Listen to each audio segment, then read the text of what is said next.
Welcome to the Focus and Chill podcast, where we discuss productivity tactics that work for neurodivergent individuals. Every episode, we interview guests with lived experience of neurodiversity who also have a solid productivity and habit game, and pass the learnings on to you, our wise and benevolent audience. We're your hosts, Jeremy and Joey. I'm Joey, and I coach creatives to get moving on their most ambitious projects through the power of solid habits and strong focus. I'm also a perpetual student of psychology and perpetually on a quest to a one-armed chin-up. And I'm Jeremy, a neurospicy software developer turned startup founder, building the Focus Bear app to help people with ADHD and autism thrive at work. My cool party trick is leaving parties early so I can get to sleep in time for my 2-hour-long morning routine.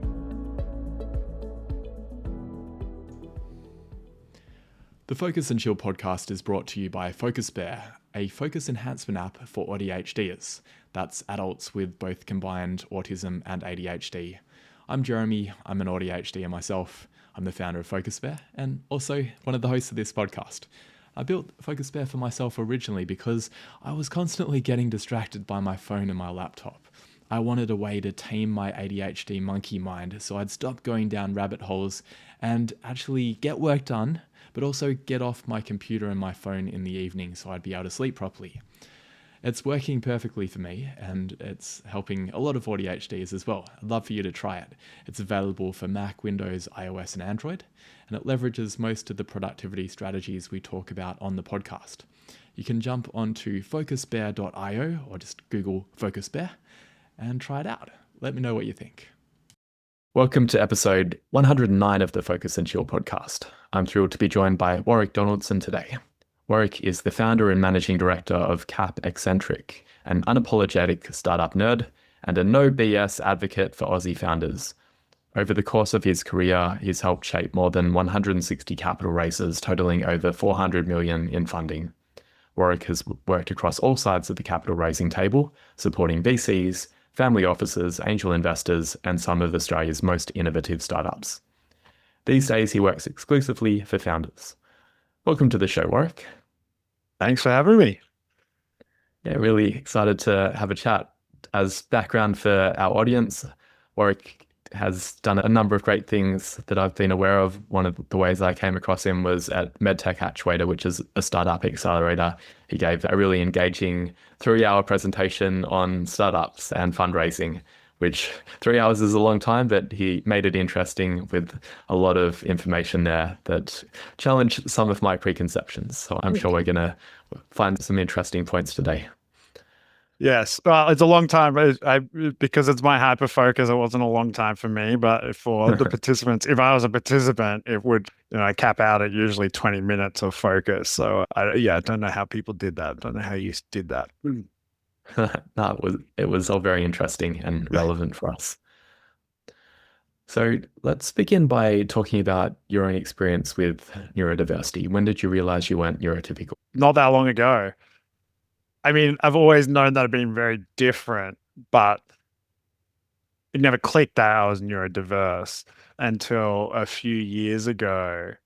So I think I got diagnosed about two and a bit years ago. But I went on a date with someone and this person was a social worker. And at the end of it, she goes, "Do you have ADHD?" And I'm like, "No, what do you mean?" And she's like, "Oh, you just remind me of lots of the people I work with." She does do social work. And then I started thinking about it. And I remembered back during COVID how my family's like, "You are just so difficult to live with. Like, this is really hard for us." And I'm like, "What do you mean? Like, you guys are the ones that are really hard. What is happening here?" Like, there's 5 people going like, what's going on here? And I'm like, "You're the ones who are like being difficult here." And then I'm like, "Oh shit." And then started connecting all these dots. And I'm like, oh. And then like kind of 6 months of me reflecting on it. And I'm kind of coming to terms with it. I'm like, okay, well, maybe I coined the term. I just thought of it as like, ADHD curious, right? Where I'm like, okay, well, maybe this is a thing. And then I'm like, but my life's pretty good. Like, so it wouldn't make any difference anyway, right? Like, I've managed to get this far. Like, what's the point in getting diagnosed? I've managed to have a career and like life's not too bad. And, it's not like the people that you think about or hear about, or where everything's falling apart and they just have to get diagnosed to be able to get some kind of consistency or whatever in their life.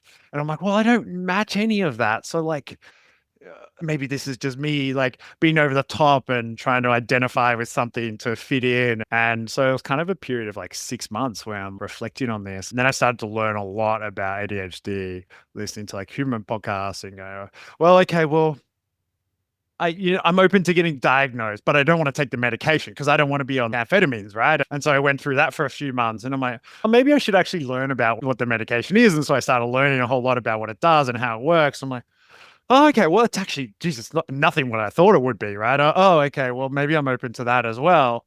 And then I'm like, oh, okay. And then maybe it took 6 months. I'm like, okay, well, I'm okay. I'm good with getting assessed. And if it comes back as I am, I do have ADHD, then I'm open to trying the medication. But then, comes the whole like, how do I get diagnosed? This is really hard. And then that started like another, I don't know, however long period of like going, just like, how do I get diagnosed? And like, oh my God, this is so expensive. And oh my God, I have to wait so long. And I have ADHD, like waiting 12 months. I need validation, I need a feedback loop, like instant feedback loop. And you're telling me 12 months? Like, what the fuck is going on here? And just like going through this whole thing, and I'm like, oh my God, this whole process is just cooked. Just all for me to like kind of just find out, like, am I or aren't I? And so I probably did what everybody does and go online and Google some ADHD quizzes, right? And you're like, am I ADHD, right? And I'm like, try not to do the like, I don't know, the pop ones, but trying to do the evidence-based ones. And they kept coming back pretty consistently. They're like, yeah, you probably do. I'm like, okay. So yeah, that was kind of the journey to open my mind to the idea and then get diagnosed. I got really lucky. I really enjoy researching things, like rapidly researching things. And so it works really well in these situations. And I ended up refusing to pay $1,000 to get diagnosed. And I just kept going, researching. And after a couple of weeks, I found this psychiatrist who is semi-retired, who lives in the country, who only takes a few patients on and does it fully remote virtually. And it's like $300.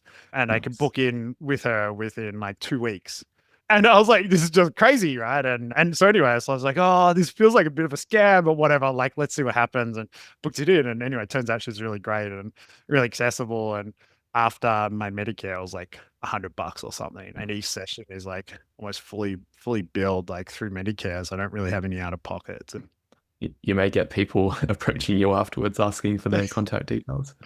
So I've actually written out like basically the step-by-step process of how to get diagnosed now and what you need to do.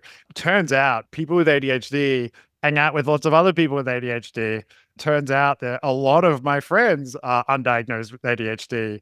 And so then I got diagnosed. I was the first one. And then my friends started going, oh, tell me about why you did it or the traits or whatever. And so I started telling them, they go, oh. And then I'm like, oh yeah, well, it would make sense because one of the big traits that identified me as ADHD, I think, is one of the things I was reading was like, do you have impulse control?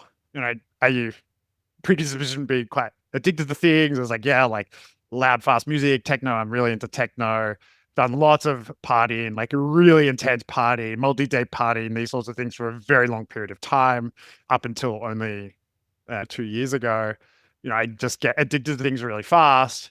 I was a smoker for 17 years. And then one of the things was like, are you always the last person at the party? I was like, well, yeah, like I can't have one drink. Like as soon as I have one drink, like literally I will be out until 5 p.m. the next day. Like it's like I just cannot control myself.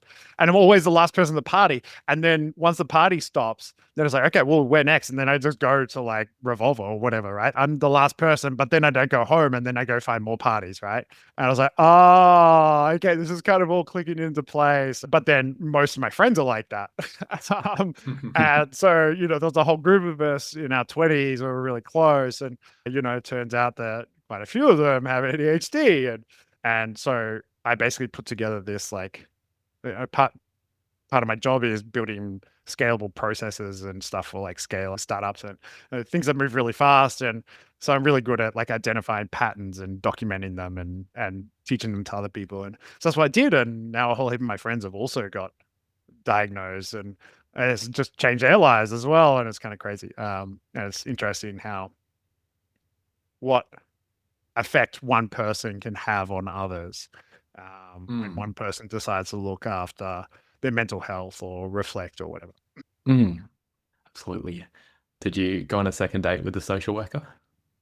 No. Did I? No, we went on a second date, but not a third. Yes.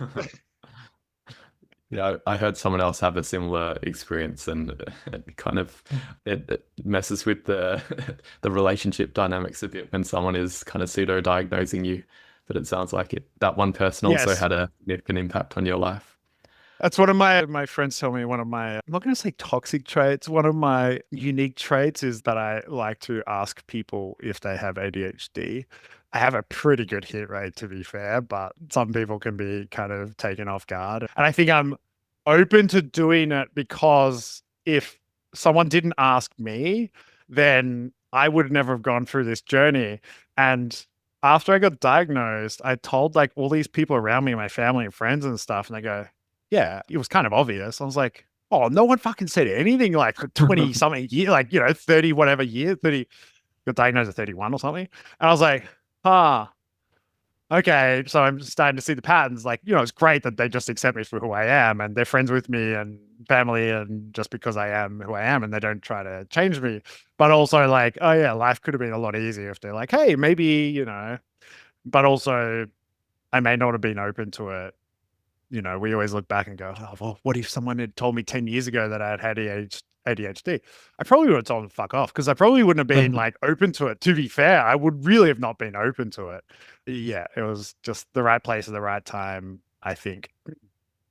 And going back, also, I'm curious about your family. You were saying you were really difficult to live with. What were the things that they found challenging? I can't really remember, ADHD means that my memory is not particularly great. And it was a particularly hazy period. But I think I was just really intense. So now I'm on Vyvanse. I take it once a day. I don't know that I'm on it really. Everybody else around me knows that I'm on it. And I'm just much less confrontational. I'm much less of a bulldozer when something gets in my head when I'm on Vyvanse than when I'm not. And I'm always been known as being a very persistent person. I think that's a very polite way of saying it. Yeah. I usually don't let anything stop me if once I get something in my mind, which is a blessing and a curse. And I suspect that I was very much like that when they were living with me in COVID, especially when, you're locked in a house. And luckily the situation was, it was locked. We're at my dad's house and he lives on 20 acres outside of Melbourne, kind of in a rural area. And so it meant that we did have places to walk around and stuff. So we definitely were not as, the stress was certainly not as accumulated as if I was living in Melbourne. If I was living in Melbourne, it would have been really like crazy. Yeah. I was picturing you all in an apartment together and I could imagine how that would be volatile. Well, we all grew up on a farm down in Warrnambool, actually. Oh, yeah. On 2,000 acres. So we grew up on a huge farm and then, so we're used to lots of land. And but it was the first time actually that we've all lived together because we all went to boarding school when we were like 11 years old. So the first time we'd all lived together for 20 years or something. So it was kind of weird, but yes. Yeah. And the other thing that was interesting with what you were saying was how the debate internally about, will my life actually be any different if I get some form of treatment? You'd already been successful in your career and you'd found a career niche where there's a lot of stimulation in the startup world and it probably was suiting you quite well. Have there been major changes there apart from being a bit less bulldozery, which I relate to as well? Yeah. Yes. It's radically changed my life. It's just hard to describe. And so I actually regularly, when people think that they have ADHD and they say this to me, then I actually really push back quite hard and challenge them because I'm like, you actually have no idea. You've never not been like this. So you have no idea how much life could change, right? And how much easier it could be. And the truth is after I took Vyvanse, I'm like, oh my God, I've been doing life on hard mode. But actually just like thinking you have ADHD, but definitively being diagnosed with ADHD, they're radically different experiences in your mind. Thinking you have it, there's always this huge element of doubt in my experience. And it means that, you don't really open up to that much and you don't really do a whole lot of stuff. Whereas when you actually get diagnosed with it, you're all of a sudden, you're like, oh my God, now like all of these resources and help and everything are now all definitively applicable to my situation. And so all of a sudden I was listening to ADHD podcasts and getting all these tips and going, oh, that's why this wasn't working for me. Oh, that's why this wasn't. Oh, and it's like all of a sudden, then started seeing a psychologist and unpicking all these things, like these negative, like kind of beliefs that have been formed from having ADHD over time of going, oh, well, I'm just like, I'm a bulldozer, I'm a naughty kid, I'm all this stuff. And like, it actually really pervasively invaded the rest of my life and filled me full of self-doubt and all these things. And for most people who know me, they probably wouldn't think that because I'm a very extroverted person, very confident looking person. But inside there's all these insecurities because it's like, oh, well, I was a very difficult child and blah, blah, blah. And these are all the things going on in my head. And I just literally finished up like over 2 years of therapy, like unpicking all of this and reprogramming how I think about myself. And yeah, it's crazy how much my life has changed for the better, but it's very hard to be able to appreciate that until you've gone through it. And now my ADHD is taking over and I can't remember what the question is or what I was talking about. No, you answered it. And which is one of the things that I've become comfortable with saying now through all this therapy of just going, like, I now tell my partner, I'm like, hey, like, I'm looking at her as she's talking to me and I'm nodding my head. And then I go, sorry, I actually just wasn't even listening. Like you were saying lots of words, but like I wasn't processing them. And I know I was looking like I was. I originally annoyed her, but now she's totally fine with it because now she understands. And she's like, oh, this is not something that you're deliberately doing. This is literally just like who you are and it's fine. And it's not something you're not offending me or you're not like, this is just, it is what it is, right? And so I've become a lot more comfortable. I just go, hey, like, I just completely forgot what I was talking about. What was the question? And it's nice, not having to pretend. Yeah, because so many people that are like that, and they're afraid to speak up, and then you have pointless meetings where people are talking but nothing is actually being understood. Yes. No, I think the impulsivity or the bulldozerness is really adaptive in that case of calling out the BS and saying, yes, do we need to talk about this now? I've been fortunate enough where I've continued to like pull this thread and go, cool, like who am I and what does this all mean? And if I stop pretending, then like, what am I really? And then how do I get myself in a position where I can just be who I am and not have to pretend like, that I'm really good at taking instructions in like a company in a very organized way. And I'm going to shut my mouth when I think that something's wrong. And how can I get myself out of all these situations that like, I have to pretend I have to be okay with and get myself into a situation where I don't need to pretend anymore. I'm finally in that situation as working in the startup industry and working for myself. And, I'm a year into working for myself. I'm like, oh my God, I should have fucking done this for ages ago, right? It's like, oh, this is crazy amazing. And then I branded my company as CapXcentric because most people would view me as a very eccentric person. And I'm like, I'm just going to brand myself up the way I am. And then the people who are okay with that, they can work with me. And the people who don't like that, they won't come talk to me. And that's totally fine, right? Because there's 8 billion people in the world. We don't need to all get along and all want to work together and all be friends. Like, that's okay.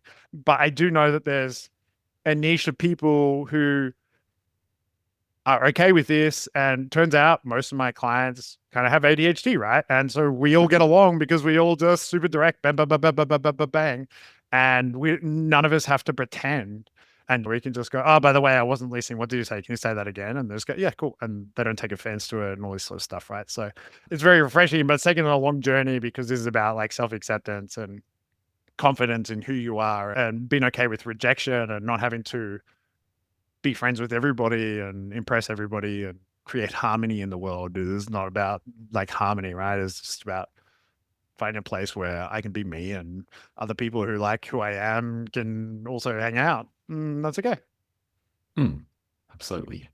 And tangent. for people who don't know you already, what type of projects or consulting work do you do for your clients?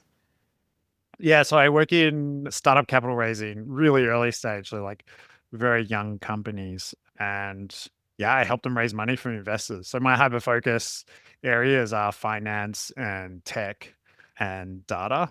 And so this basically crosses all three of these things. So basically, I've spent 13 years in kind of finance, capital raising, tech. And now I get to bring all these things together into one thing. And I just get to work for founders and tell them what's happening on the other side of the fence, because I've worked on the other side of the fence. One of the things that's always annoyed me is that investors do this all day, every day. They have a whole heap of experience. Most founders don't. They're not finance nerds. They don't do this all day, every day. An investor may have done 100 investments and a founder's never done any. And they're negotiating against each other. And the founder has no fucking idea, right? Because they've never done this before and they don't really enjoy it. They just want to build product in their company. That's what they enjoy. That's why they started the company. And then they're having to do this thing that they've never experienced or have very little experience. And they're never likely to get as much experience as the investor, right? It's not like when you start a startup, you're not ever going to do 100 capital raises. Like, that's just not possible, right? And so I've always enjoyed working with the underdog, being part of the underdog, right? Yeah, when I got the opportunity, I kind of saw this thing. I was like, oh, I don't think capital raising's done very well in Australia. I think a founder should have representation. I think it's unfair to expect them to figure all this out themselves. I'm just going to start this business, go all in, and do it my way, the way that I think it should be done with all my experience, and see what happens. And that's kind of what's happened. And yeah, I'm a year in now and absolutely love it. And I get to work with really cool founders who are doing really cool things. The model's changed a lot over time. I've done lots and lots of experimentation and yeah, kind of settled on a model now. But it's so hard for me to stay focused. The longest I've ever held a job is like 24 months. And that was when I was a grad. And ever since it's like 12 to 18 months, sometimes 6 months. And I've lived in China for 3 years, like, you know, when I was looking for max dopamine and I was trying to run away from a few things that I was unable to deal with. I ended up in China, you know, somewhere where nobody knows me. Everything moves so crazy fast in like mega cities, right? And it was a great place to hide for a while and just like embrace chaos.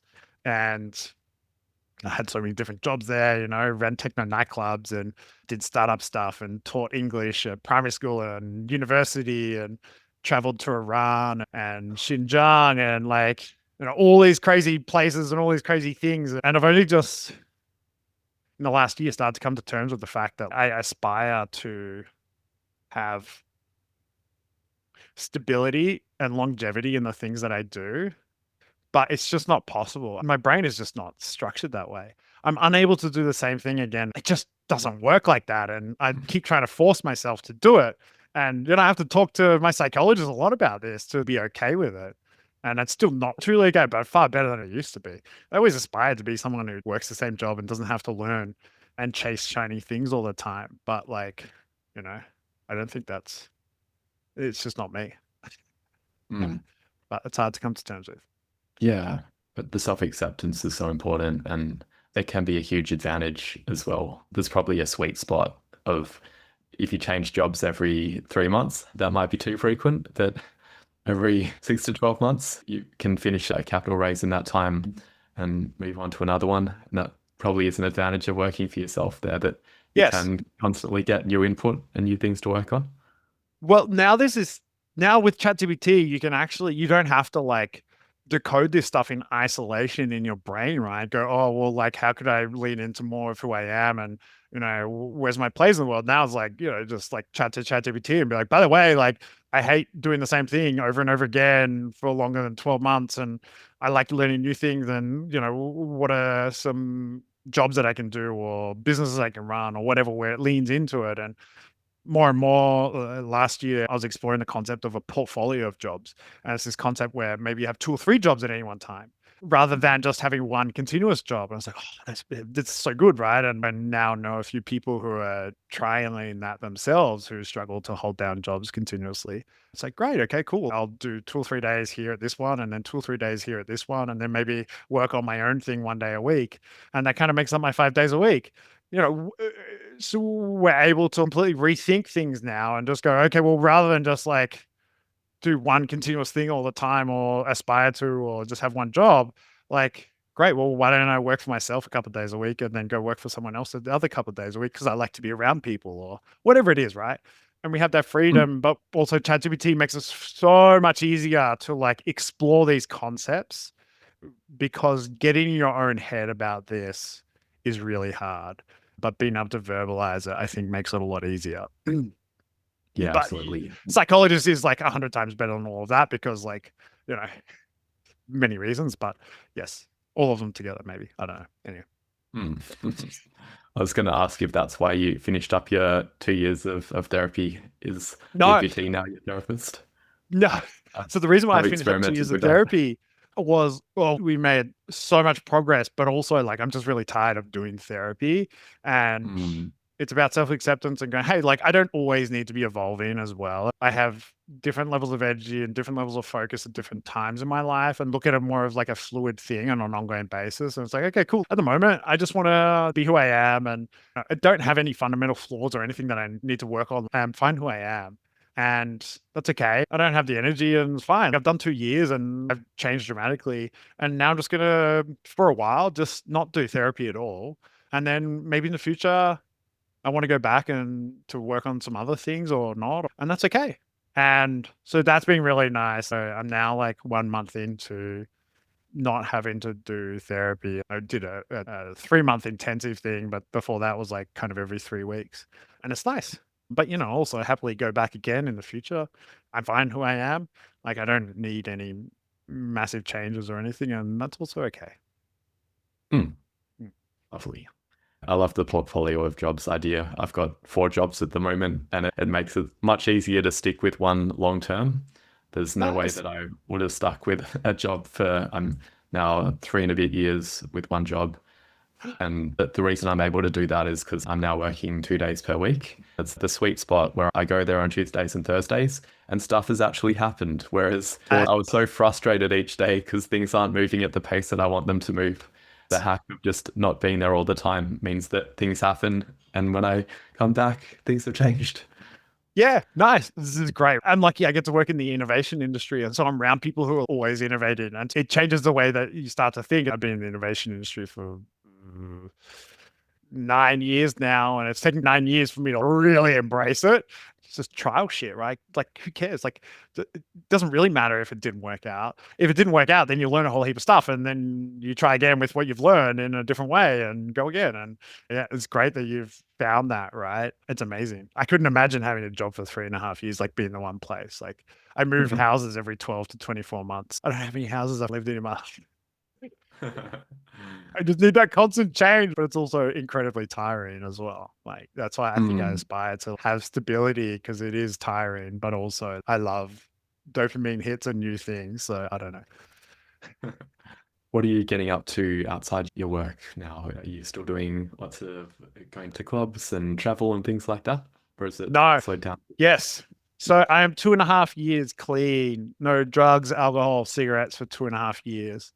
Congrats. And that, thanks. That radically has changed my life. Realized that I've really just alcohol has just having even just one drink a week actually resulted in me being kind of like dumbed down, right? Because you're kind of a little bit hungover all the time. And after I started to learn about the science, like, oh, and then I quit smoking because I have to quit alcohol, where the two go hand in hand. And after 6 months, I'm like, oh, fuck, I've been doing life on really hard mode. Like, this is even fucking harder, right? And it's like, oh. And then I was like, oh, this is really good. Oh, fuck, I'm just gonna keep going. I'm like, I don't know, keep going as long as it makes sense. And it keeps making sense. And I couldn't imagine having a hangover again, which is crazy because the amount that I used to party was just like outrageous. I used to run nightclubs, right? And yeah, it's like life has been really hard. But that's also the result of that meant that I had to I couldn't run away from all the unresolved things in my life anymore because alcohol was a great excuse for that. I was like, oh, well, I'm hungover, therefore I can't do this or that, or I'm feeling tired, I can't do this and that. And so it meant that all of a sudden I just couldn't do any of that anymore. And I had to lean in. That's why I started seeing a psychologist. I was like, oh, okay. I actually have to deal with this shit, around my diet and my health and my physical and my mental health. And realized that I didn't really have any hobbies because every Sunday I'd sleep in because I was hungover and I didn't have any hobbies. What am I interested in? I don't know. And then all of a sudden I was like exploring all this and then reconnecting with my family properly and spending more time with them and getting more involved in their lives and my friends' lives and being more involved and more engaged with my partner. And all of this stuff kind of fell out of like, taking alcohol out of my life and just like opening up more to life in general. And so now I garden. I garden a lot. Yeah, like a lot. I have like, in true ADHD style, I have like 200 indoor plants. And then I have like huge vegetable gardens. I have 2 vegetable gardens, and then did have like another 50 or 100 like pot plants outside. Just kind of got rid of all them. And so that was kind of the first step. And then the second step was learning to disconnect and create boundaries. I always want to work and stuff, but realizing that I was constantly burning out, going all or nothing, and then creating boundaries. And so now every morning, try to go for a half an hour to an hour walk with no phone. I don't ever work. I only work between 8 a.m. and 6 p.m. And I just created like strict boundaries with myself because if I'm an addict, like I have addict tendencies, right? So if you allow yourself leniency in a lot of this stuff, then you will take that. So it's like, maybe, I won't work past 6 p.m. unless it's an important thing, right? And then I can tell myself it's an important thing every fucking day. I guarantee you. Yeah. And never work weekends anymore, right? That's one of the other things I bought in like a year ago. And I just have to be brutally strict with it. And it works. And so then it means like, okay, well, now I have to do other things on the weekend. Well, okay, maybe I'm going to take the puppy to the dog park for an hour. I'll do a bit of gardening. Maybe I'll cook something really elaborate. Maybe I'll cook a really nice lasagna. It'll take 4 hours. And then all of a sudden start to realize you get more balance in life and life's a lot more enjoyable and moves away from just being like one giant tick list, to-do list to like, okay, I don't need to time everything and I don't need to have these big lists. On the weekends, I can just go with the flow. And my partner and I want to go shopping in the markets and just go shopping in the markets. And if it takes 3 hours, it takes 3 hours. It is what it is, right? And just trying to be more flexible with that, but also find ways to structure my life to allow me to live a life outside of work. Okay, well, what kind of job am I going to have and who am I going to work with and how demanding is that? Do they need things from me instantly all the time? And if they do, then, is that the best place for me to be because I want to have a bit more balanced life? But it's taking a lot of trial and error to try to find all this stuff out. Yeah, that sounds way more sustainable. But it also so contrary to the common work narrative in the innovation sector, because hustle culture is pretty much the status quo. Have you found it difficult to shift? It's a hard one. I guess like anything, it's like a spectrum. Everything exists on a spectrum, right? And the best bit about what I do is investment in this area. It's like a very slow moving beast and like nothing really happens overnight. It's not like trading on the share market where like everything's instant. Like these are slow moving things that happen over many months. So that's really works in my favor. And like setting boundaries with clients, like if you don't reply at 9 p.m. at night or on the weekend, you'll be surprised how quick it conditions the other person to not expect you to, and then they don't even think about it. I learned this at my last job when I started setting these boundaries, and I just removed all my work stuff off my phone. And I was like, oh my God, they're gonna know, blah, blah, blah. No one fucking knew anything. No one knew, no one cared. And then I wasn't replying to things at nighttime and all that. They just stopped sending me messages at nighttime because they knew I wasn't gonna reply. And I was like, I've conditioned them to expect this from me. And then once I took it away, they didn't really care. They're not expecting me to sit there at midnight replying to their Slack message because they're incapable of setting boundaries for themselves. And, I have a very strong personality. And so sometimes when they may have pushed back on it, I was like, no. I was like, this is what's important to me. And like, I work far more efficient, far more productive in the hours I do work. So you get more out of me. So like, it is what it is. You take it or leave it. And they were like super respectful of it. Like, okay, cool. Like it makes sense. And I understand not everyone's, like me in the position I am in. I'm now 13 years into my career. I'm a white, straight male, very extroverted. I'm very tall. I'm 6'4", I've got a university degree and stuff. Sometimes I'm like, okay, well, not everybody can just do it, but also like I've been practicing this for years. It's not like I just woke up one day and just said, okay, I'm just going to set boundaries and just do it like that, and everyone's going to be okay with it. That was a lot of practice, right? And sometimes I got pushback, and it's uncomfortable. It's been okay with being uncomfortable, but also coming to terms with rejection. That's the biggest thing for me getting diagnosed with ADHD. Was going through realizing I had rejection sensitivity and then dealing with that. That was a huge game changer in just how I work. But yeah. Yeah, it's really inspiring to hear that. It's something that I've been trying to do myself, that I still have been allowing myself a 5-minute check-in window on the equivalent of Slack at 7:30 p.m. to make sure that my team isn't completely stuck. But I think it is actually not necessary most of the time. So if you ask yourself the question, like, if I do not look at this now, what are the consequences? Is this life-changing stuff or not? And you condition each other to instantly get validation, instantly get replies. And as soon as you set these boundaries, you'll be surprised. They have 100 other things to do. They don't need you to reply straight away. Or maybe they can be a bit more organized and send you a message at 5 p.m. rather than 7:30 p.m., right? All this sort of stuff. And I have someone who works overseas. I assume you have someone who probably works in the Philippines. Yeah. I do too.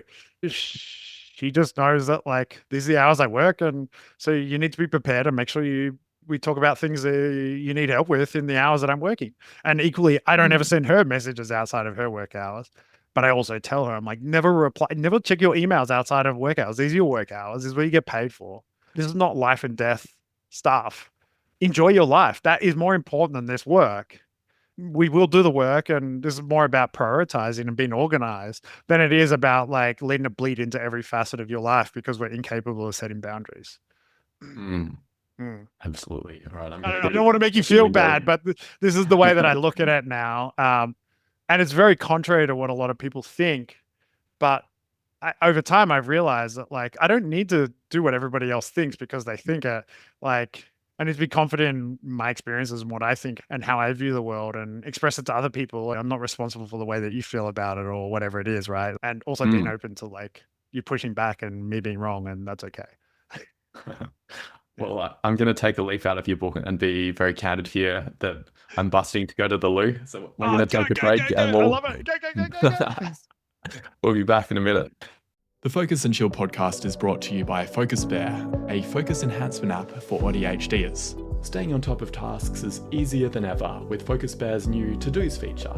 Record a voice note describing what you need to do, and Focus Bear's AI will turn it into a structured set of subtasks and automatically prioritize it for you. You can also take a photo of a paper to-do list, and the AI will work its magic. I'd love for you to try it. You can jump onto focusbear.io or just Google Focus Bear and try it out. Let me know what you think. Right, we're back from the break. I went and emptied my bladder. Warwick's ready for more action. So we're going to talk about, in terms of consistency, what do you think about morning routines? So I'm always experimenting with my morning routine, but at the moment, my morning routine is wake up at 6 a.m. I like to wake up at 5 a.m. though. It's a sign that things are good in balance if I wake up before my alarm. Wake up and then give my puppy a quick cuddle, have a shower, and then cook breakfast. So I now cook breakfast, try to do basically a sugar-free breakfast, and that gives me a lot more energy for the day. It takes about half an hour to kind of cook a proper breakfast every morning. And then I'll go for a walk for half an hour to an hour without my phone. And then usually I clean a bit of the house, and I work from home most of the time, clean the house. And then, yeah, that's my morning routine. And then I read like my newsletters and stuff. I have like 1 or 2 newsletters, which is finance news, that I read every morning. And then I have a half an hour call with my virtual assistant at 9 a.m. And she kind of goes through what she needs my help with for the day and that sort of stuff. Awesome. That sounds like a really balanced morning routine. Try. And then always experimenting. Yeah. Sometimes I'm good at it, sometimes I'm not, but it's life. And how about the other end of the spectrum, getting to sleep so you can wake up before your alarm? Yeah. We do a few things. A year ago, we started having no phones in the bedroom rule. We also charge our phones, or have places for our phones in the house where we can't actually see them. So then my brain, the way my brain works is, obviously if I see something I want it, So I deliberately, now that I've been learning more about ADHD, I deliberately hide things from myself and then expose things to myself, like, right? So like I have my medication in daily pill boxes, which is sitting next to the coffee. So I always see it. 2 days ago, though, I forgot to take it because it was in my bag because I was traveling and I completely forgot. And I got 3 p.m. I'm like, fuck, I'm really struggling today. Like I'm all over the joint. And then I was like, fuck, I forgot to take my medication, right? I was like, okay, cool. I still need my meds. Like, every 3 months, I was like, okay, cool. Yeah, that's right. You need your meds. So lean into that. And it's about, I have very bad short-term memory because that's the way dopamine works. Dopamine fuels the short-term memory. So expose things that you need in your view, part of the routine, and then hide things that negatively impacts my life. And so the phone's one. I also have a smart clock in my bedroom. And so that means that it has a very dim light and it points away from me. I can't see the time because if I wake up during the night, my temptation is always to look at the time and then I'll judge based on that. But it's faced away and it automatically shuts off the screen at nighttime. If I can't see what the time is, then I have to keep sleeping until whatever, if I feel tired. That's been really good. My morning routine, part of my morning routine is my alarms, I have 3 different alarms. The first one is birds chirping at like 20% volume. And so it's literally just a playlist on Spotify of like birds just chirping. And then the second one is that goes up to about 40% volume. And so then I kind of slowly just get like rocked awake. And then the third one is like a dreamscape. And that's my morning alarm. Many years ago, I stopped using like the aggressive one. And so every morning I kind of wake up a lot more peaceful. And yeah, we've just recently got a smart bulb for our bathroom. And so at nighttime, it has like a dim purple light. So when we're in there brushing our teeth and also in our bathroom, when we brush our teeth and go into the toilet, it's not like super bright light in our eyes. And so it helps us also go to sleep faster. Yeah, we have like some caffeine-free teas and that sort of stuff. I always sleep like a brick, by the way. We go to bed about between 9 and 10 o'clock every night. Yeah. Awesome. It sounds like you're really setting yourself up for success there. Try and Yeah, a lot of experimentation over the years. Yeah. I haven't done the purple light in the bathroom yet. I've got it in the bedroom. I've got a Philips Hue in the bedroom, but I should do it for the bathroom as well because it is. Yeah. It's so much better. It's crazy. Once we did it, we're like, oh, it's cool. Yeah. Well, it's been really great chatting with you. If people want to connect with you, where's the best place for them to find you and CapXcentric? Yes, my LinkedIn is Warwick Donaldson, but it probably will display as Warwick D, and that's Warwick with a W in the middle. So WARWICK, Warwick. And you can also find my business, which is CapXcentric, which is CapXcentric.com. I'm sure you put it in the show notes anyway. Yeah, we'll put the links in the show notes. Do you have any final asks or words for the audience?